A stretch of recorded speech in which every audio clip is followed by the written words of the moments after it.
Good evening, स्वागत है सभी का ऑनलाइन प्लेटफॉर्म पे। Welcome all of you. इस क्लास में हम जो पढ़ते हैं वो पढ़ते हैं आपका क्लास 10th का मैथ्स, और उसमें हम जो पढ़ रहे हैं वो पढ़ रहे हैं आपका चैप्टर नंबर 2। हम बात कर रहे हैं आपका जो नया सिलेबस है, नया जो सिलेबस है 2021-22 का जो सिलेबस है मैथ्स का, उस सिलेबस की बात कर रहे हैं। और उसी कड़ी में हम जो आज की क्लास में पढ़ेंगे वो पढ़ेंगे आपका चैप्टर नंबर 2, जिसका नाम है बहुपद। और उसमें भी हमने आपको मैं याद करवा दूं, हमने 2.1 और 2.2 जो था वो अपना कंप्लीट कर लिया था। 2.1 और 2.2 के किसी सवाल में कोई दिक्कत है तो आप मेरे को कमेंट छोड़ सकते हैं। 2.1 और 2.2 के किसी भी सवाल में अगर आपकी कोई दिक्कत है किसी भी प्रकार की, तो आप मेरे को कमेंट छोड़ के बता सकते हैं। कोई दिक्कत नहीं है मेरे को, तो अगर आपको है तो, है ना, किसी भी प्रकार की दिक्कत है, कोई दिक्कत नहीं है। कोई भी थोड़ा सा भी अगर किसी को इश्यू आ रहा है ना, कोई थोड़ा सा भी अगर किसी को इश्यू आ रहा है तो वो कमेंट सेक्शन में कमेंट छोड़ सकता है। अगर किसी को कोई दिक्कत है तो उसका सोल्यूशन जो है वो कर दिया जाएगा। किसी भी प्रकार का कोई झिझक नहीं है ना, टेंशन लेने का नहीं। टेंशन तो सिर्फ देने का होता है ना, टेंशन नहीं लेने का। अगर कोई दिक्कत है तो आप मेरे साथ कंसल्ट कर सकते हैं, आप मेरे को कमेंट में आके बता सकते हैं। अब हम जो स्टार्ट करेंगे वो क्या स्टार्ट करेंगे, ये बात रहेगी अपनी मैन कि अब जो हम शुरू करेंगे वो हम क्या चीज शुरू करेंगे। तो अब हम जो शुरू करेंगे वो पढ़ेंगे आपके बहुपदों का भाग देना। क्या पढ़ेंगे भाई? बहुपदों का भाग देना, यानी बीजीय व्यंजकों बहुपदों को हमने क्या कर लिया, बहुपदों कैसे बनते हैं, कैसे ज्ञात होते हैं, वो हमने सीख लिया। उसके अलावा हमने और क्या पढ़ा? नहीं है, वेरी गुड, शाबाश। उसके अलावा हमने अभी तक क्या पढ़ा? 2.1 की बात करूं तो उसमें हमने क्या क्या पढ़ा था? बहुपदों की पहचान करना कि बहुपद कौन सा है। ग्राफीय विधि से शून्य कैसे निकलते हैं। ग्राफीय विधि में हमने शून्य के निकाले थे 2.1 में। कौन सा मेथड था? ग्राफीय विधि। क्लियर है? और 2.2 में हमने क्या पढ़ा? 2.2 में हमने जो पढ़ा वो पढ़ा आपका शून्य ज्ञात करना और जांच करनी, जांच भी करनी और शून्य के ज्ञात भी करने। अब हम जो पढ़ेंगे 2.3 में वो क्या पढ़ेंगे, वहां पे हम क्या पढ़ने वाले हैं तो मैं आपको याद करवा दूं। 2.3 में हम पढ़ेंगे विभाजन एल्गोरिथम। क्या पढ़ेंगे? विभाजन एल्गोरिथम। अब ये विभाजन एल्गोरिथम क्या होता है ये देखो।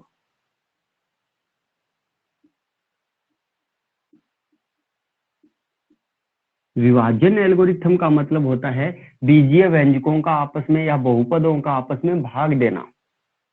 बहुपदों का आपस में भाग देना। अब बहुपदों का आपस में भाग वो कैसे होगा उसके बारे में भी हम बात करेंगे, लेकिन सबसे पहले हम इस विभाजन एल्गोरिथम को पढ़ लें कि ये विभाजन एल्गोरिथम जो है वो आपका क्या है।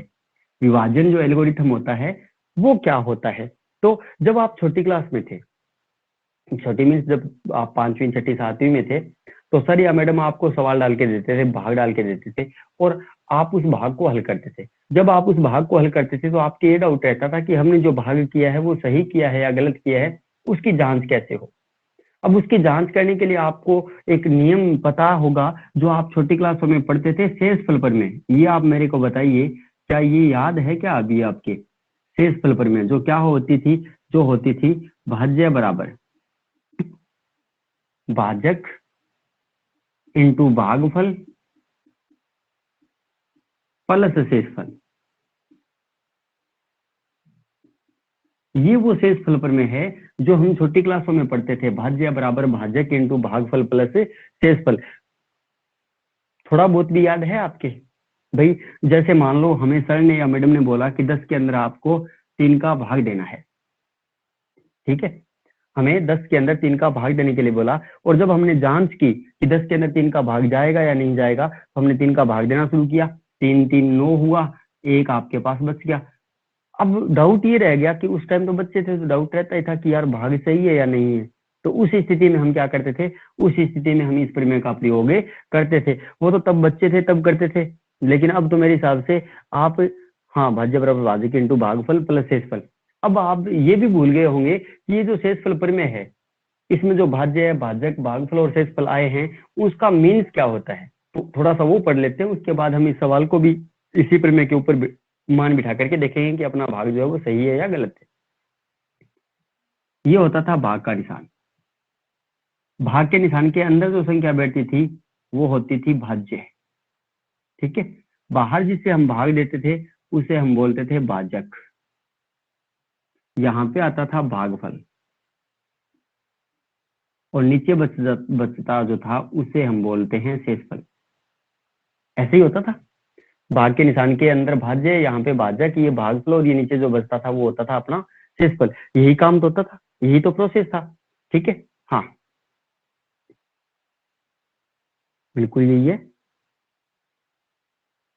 तो यही होता था। अब हमें जब भाग अपना चेक करना था तो हम भाग देना शुरू करें। अब भाग देना शुरू करें तो भाज्य जो है वो कितना है, भाज्य जो है वो है 10 बराबर भाजक, यानी जिसे भाग दे रहे हैं 3 से, गुणा का निशान भागफल यहाँ पे आया 3 और प्लस का निशान शेषफल कितना है 1 है।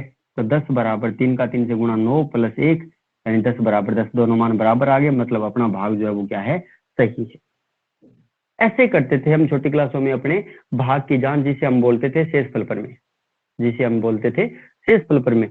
अब हमें यहाँ पे इन संख्याओं का भाग नहीं देना, यहाँ पे हम किसका भाग देना सीखेंगे, बहुपदों का भाग देना सीखेंगे। और बहुपदों का जब हम भाग देना सीखेंगे तो उसमें इस शेषफल प्रमेय का प्रयोग नहीं करेंगे। तो भाई, तो इसका एक परिवर्तित रूप आता है, इसका एक अलग रूप आता है, प्रोसेस यही रहता है बट उसमें रूप बदल गया। जैसे बीजीय व्यंजक था 8वीं में, अब आपके बहुपद हो गया ना, उसी हिसाब से छोटी क्लासों में इसे शेषफल प्रमेय बोलते थे अचर राशियों के लिए तो। लेकिन जब बहुपदों की बात आएगी तब इस शेषफल प्रमेय का नाम जो है वो क्या हो गया, वो बदल करके विभाजन एल्गोरिथम हो गया। क्या हो गया भाई, विभाजन एल्गोरिथम हो गया। अब ये विभाजन एल्गोरिथम जो किस हिसाब से काम करती है और कैसे हम मान निकालते हैं वो बात देखो।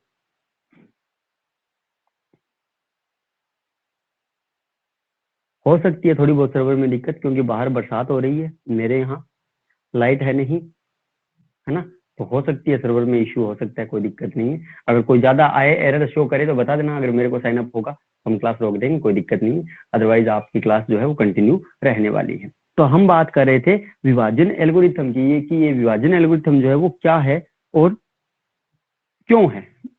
अब देखो इस बात को, अब आपको एक बात पता है, जब हमसे भाग करवाता है, कोई भी संख्याओं के भाग करवाता है तो हमें दो संख्याएं देता है, एक तो बड़ी संख्या, एक छोटी संख्या। हम क्या करते हैं, बड़ी में छोटी का भाग देते हैं।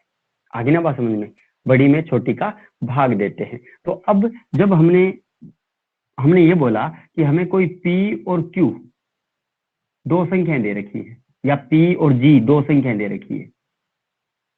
एक तो P संख्या दे रखी है, हमने माना है।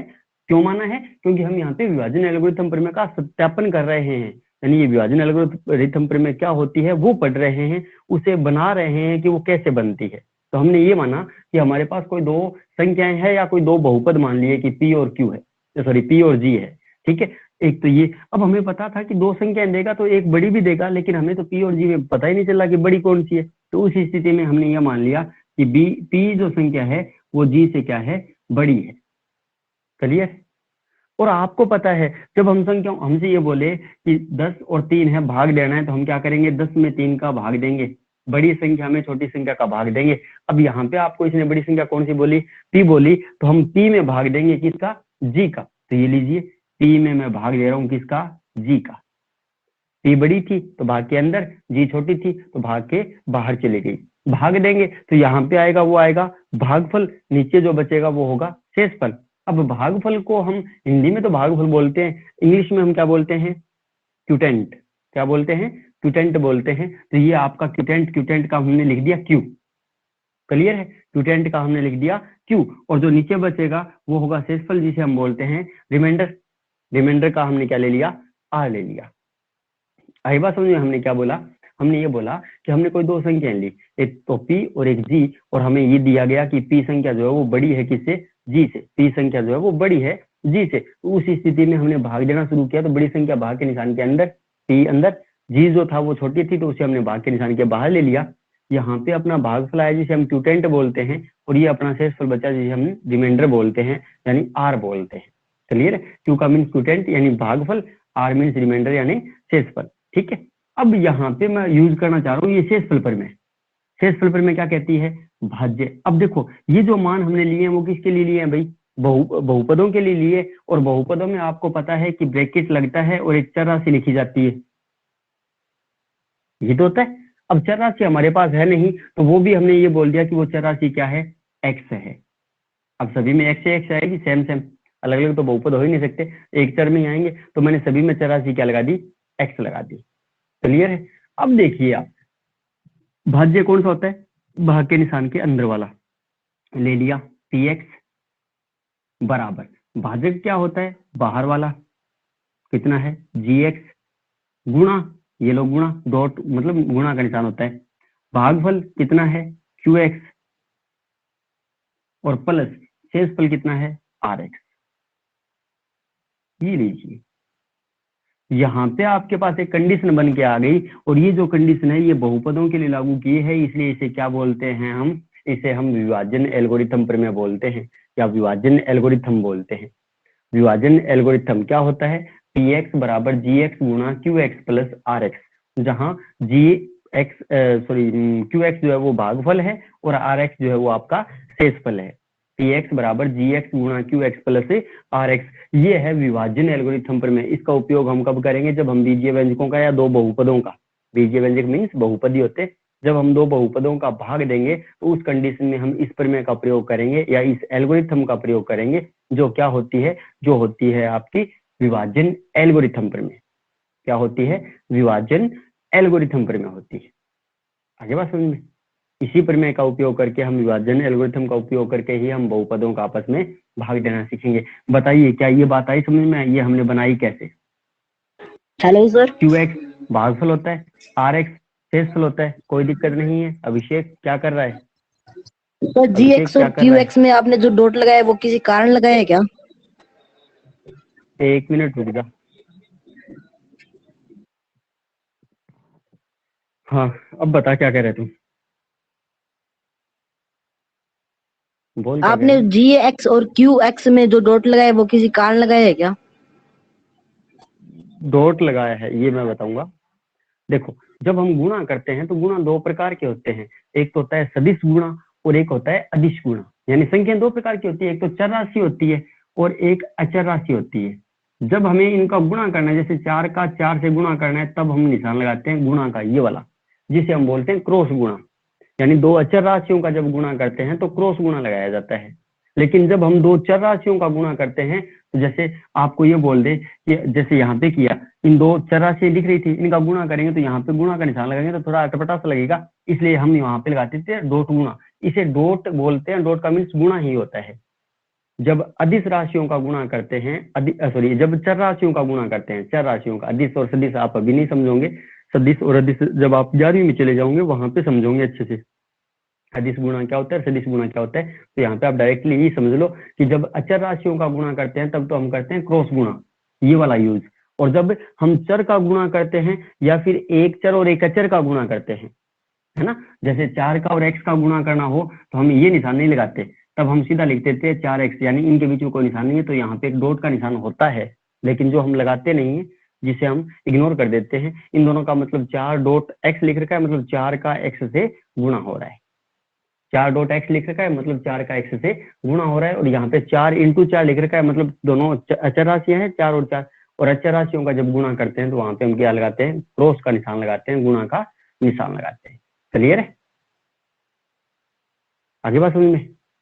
हाँ मल्टीप्लाई का निशान ही है, मल्टीप्लाई का निशान ही होता है, यानी जब चर का गुणा करेंगे ना तब ये डॉट लगता है, और अगर अचर का गुणा करते हैं तो गुणा का निशान लगता है, क्रॉस वाला निशान लगता है। ठीक है, अब एक बात मैं आपसे यहाँ पे ये बता रहा था कि ये जो संख्याएं हैं जिसे हमने पी एक्स और जी एक्स बोला, इन संख्याओं को कई बार ये बदल के दे देता है, पी एक्स का नाम ये एफ एक्स भी बोल देता है, कोई दिक्कत नहीं है, और जी एक्स का नाम जी एक्स ही रखता है मोस्टली, कोई चेंज नहीं करता, लेकिन हमें कंफ्यूज नहीं होना है। अब हमें कई बार ये होगा, बात ये आएगी कि सर हमें पता कैसे चलेगा कि पी एक्स कौन सा है और जी एक्स कौन सा है। तो आप मेरे को ये बताइए कि यहाँ पे आपको पता कैसे चला कि भाज्य कौन सा है और भाज्य कौन सा है। भाज्य कौन सा है यानी भाग के निशान के अंदर यहाँ पे इन दोनों संख्याओं में किसे लिखेंगे, भाग के निशान के अंदर इन दोनों में से किसे लिखेंगे आप, 3 को लिखेंगे या 10 को लिखेंगे, ये बताइए। भाग का जब भाग करोगे तो भाग के निशान के अंदर आप इसे किसे लिखोगे, इसके अंदर बिल्कुल 10 को लिखोगे भाई, जो बड़ी संख्या होगी वो लिखी जाएगी। जो संख्या बड़ी होगी उसे लिखेंगे हम। तो यहाँ पे बड़ी क्या दिख रही है आपको, यहाँ पे 10 दिख रहा था, तो आप बोल रहे हो कि जी 10 लिखा जाएगा। लेकिन अगर आपको जब बहुपद देगा तो अब आपको ये कंफ्यूज ये क्रिएट करेगा कि आपका पीएक्स कौन सा होगा, क्योंकि पीएक्स भाग के निशान के अंदर आएगा। अब उसका नाम कुछ भी दे ले, नाम देने से थोड़ी ना चेंज होगा, है ना। गाय गाय ही है, अब कुत्ता कुत्ता ही रहेगा। कई उसे टॉमी बोलते हैं, कोई उसे पम्मी बोलते हैं, कोई उसे पप्पी बोलते हैं, कोई कुछ बोलता है, कोई कुछ बोलता है। तो कुत्ता है ना। चाहे वो जर्मन शेफर्ड हो, चाहे पिटबुल हो, चाहे फला हो, चाहे डिमका हो, चाहे वो गली में घूमने वाला हो, कुत्ता कुत्ता है ना।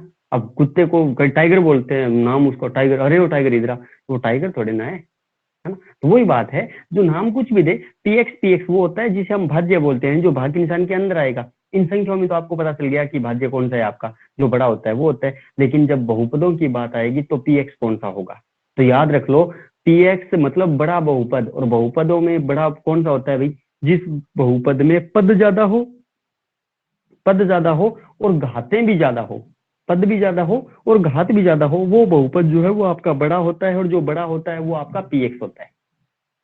जिस बहुपद में पद ज्यादा हो और जिसमें घात भी ज्यादा हो, वो बहुपद जो है वो आपका बड़ा होता है, बड़ा बहुपद होता है। और बड़ा बहुपद यानी वो आपका पीएक्स होता है। आगे बात समझ में। यानी अगर आपको मैं उदाहरण दे के यहाँ पे एक बहुपद लिख के बताऊं कि मैं यहाँ पे दो बहुपद लिख रहा हूँ और आपको ये ढूंढना है कि आपका पीएक्स कौन सा है और आपका जीएक्स कौन सा है, ठीक है। मैं नाम नहीं दूंगा, मैं सिर्फ यहाँ पे लिखूंगा। एक तो मैंने यहाँ पे लिखा x³ + 4x सुकेर -6x + 5 और कॉमा लगा दिया मैंने। कॉमा का मतलब ये बहुपद खत्म हो गया। दूसरा जो मैंने लिख दिया वो लिख दिया मैंने x - 5। अब मेरे को ये बताइए कि ये पहला जो बहुपद है ये आपका px है या gx है, पहले वाला px है या gx है। पहले वाला जो बहुपद है वो कौन सा है, px है या gx है। कर दीजिए कमेंट फटाफट। px है, बिल्कुल px है। पता लग गया ना। अब px का पता कैसे लग गया भैया आपको, मैंने तो नहीं बताया। तो px का पता आपको कैसे लग गया कि आपका px है। सीधी सी बात है कि इसमें पद कितने थे, इसमें 4 पद थे। इसमें पद कितने थे, 2 थे, यानी पदों के हिसाब से ये बड़ा। इसमें अधिकतम घात 3 थी, इसमें अधिकतम घात 1 है, तो घातों के हिसाब से भी ये बड़ा, मतलब पद और घातों के हिसाब से ये बड़ा है। मतलब ये आपका क्या है, px है। अब इसे कई बार px आप बोल सकते हो और इसे आप चाहो तो इसे आप fx भी बोल सकते हो, दोनों का मतलब सेम ही है। जो भाज्य होता है उसे हम px भी बोलते हैं और उसे fx भी बोलते हैं, दोनों का मीन सेम ही रहता है। और जो बच गया वो आपका क्या बन गया, ये आपका gx बन गया। भाई काम खत्म। आगे ना बस तो ये है विभाजन एल्गोरिथम प्रमेय, जिसका हम उपयोग करेंगे और उपयोग करके हम क्या पढ़ेंगे, बहुपदों का भाग कैसे करते हैं वो पढ़ेंगे, ठीक है। एक बार फिर से थोड़ा सा इसे सीख लीजिए, उसके बाद भाग के जो नियम है वो हम कल की क्लास में स्टार्ट करेंगे। आज नहीं करेंगे क्योंकि आज बाहर मौसम खराब है, लाइट भी नहीं है और थोड़ा सर्वर भी वीक चल रहा है। विभाजन एल्गोरिथम प्रमेय जो है वो क्या है वो देख लीजिए। वो होती है आपकी px =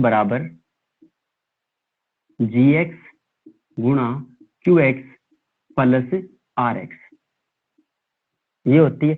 अब बात ये आई कि जी इसका उपयोग कहाँ करेंगे, तो भाई भाज्य = भाज्य × भागफल + शेषफल का उपयोग कब करते थे, भाग देने में करते थे, नहीं, भाग चेक करने में करते थे। उसी हिसाब से इस विभाजन एल्गोरिथम का प्रयोग का विभाजन एल्गोरिथम का भी उपयोग हम कहाँ करेंगे, जब हमें दो बहुपद देगा और हम उन बहुपदों का आपस में भाग देंगे, हम ये चेक करने के लिए करेंगे कि हमने जो बहुपद किए हैं, बहुपदों का जो भाग किया है वो सही है या नहीं।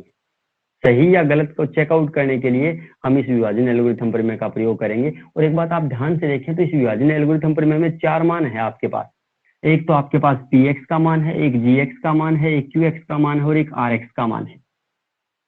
और आपको पता है जब 4 संख्याओं में 3 संख्याएं आपको दे दे तो चौथी संख्या आप निकाल सकते हो। शायद आपको याद हो तो 8वीं क्लास में आप साधारण ब्याज निकालते थे। साधारण ब्याज का जो सूत्र था वो क्या था, मूलधन इंटू दर इंटू समय बटा 100। ये वाला सूत्र हम काम में लेते थे। यहाँ पे 4 संख्याएं हैं, ब्याज था, मूलधन था, दर थी और समय था।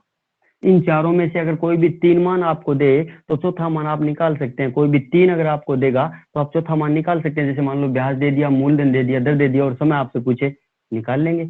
मूलधन, दर और समय दे दिया तो ब्याज निकाल लेंगे, ब्याज, मूलधन और समय दे दिया तो दर निकाल लेंगे, या फिर ब्याज, दर और समय दे दिया तो मूलधन निकाला जा सकता है। मतलब कोई भी 4 चीजों में अगर 3 चीज आपके पास हो तो चौथी चीज आप याद कर सकते हो। उसी हिसाब से यहाँ पे भी आपसे क्या करवाएगा, 4 चीजें हैं, पी एक्स, जी एक्स, क्यू एक्स और आर एक्स। इन 4 में कोई भी 3 मान देगा, कोई भी 3 दे सकता है, पी एक्स, जी एक्स, क्यू एक्स देके आर एक्स पूछ सकता है, या ये तीनों दे करके पी एक्स पूछ सकता है, या फिर पी एक्स, क्यू एक्स और आर एक्स दे करके जी एक्स पूछ सकता है।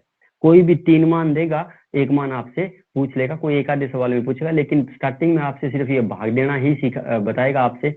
आपको ये बोलेगा पी एक्स में जी एक्स का भाग देकर बताइए, भाग दे करके भागफल और शेषफल ज्ञात कीजिए। पी एक्स में जी एक्स का भाग दे करके भागफल और शेषफल ज्ञात कीजिए। ऐसे सिंपल क्वेश्चन ही आपसे पूछेगा, और भाग देने के जो नियम है या रूल जो है वो हम पढ़ लेंगे अपनी कल की क्लास में, बिल्कुल बेसिक से। तो आज 12 बच्चे है, यानी लगभग 50 से भी कम % से भी जो है वो बच्चे कम आए हैं। 820 में 27 का हो जाएगा, क्यों, क्या दिक्कत है प्रेम? चेक होगा नहीं? 820 में 27 का भाग क्यों चेक नहीं होगा बता? 820 में 27 का भाग 27 हो गए, एक बच गया, ऊपर से उतार लिया 0, 10 हो गए, 10 में भाग जाता नहीं, टूटे भाग की क्या लग गई, 0 लग गई। ये लीजिए, ये आपका उत्तर आ गया। चेक करेंगे तो 820 बराबर भाज्य इंटू भागफल 27 इंटू 30 और प्लस 10, ये लीजिए 820 बराबर 27 3 81, 810 और प्लस 10 कितना हो गया, 820 हो गया। होगा क्यों नहीं? सारे हो सकते हैं, कोई दिक्कत नहीं है। भाग भाज्य बराबर भाज्य किंतु भागफल के लिए सभी हो सकते हैं, कोई दिक्कत नहीं है। ठीक है, तो मिलते हैं आपसे कल की क्लास में। कल की क्लास का टाइम यही रहेगा, शाम का ही, नहीं कल सुबह क्लास नहीं है आदित्य, शाम का ही टाइम रहेगा, 7:15 का ये टाइम है, यही रहेगा। वो पीछे अपने डिस्टर्ब हो गए ना 1-2 दिन, उसकी रिकवरी करने के लिए हमने सुबह की क्लास अरेंज की थी। कल शाम का टाइम यही रहेगा 7:15। कल जो है वो टाइमिंग आपकी 7:15 की ही रहेगी, 7:15 फिर मिलेंगे। तब तक के लिए सभी को गुड नाइट।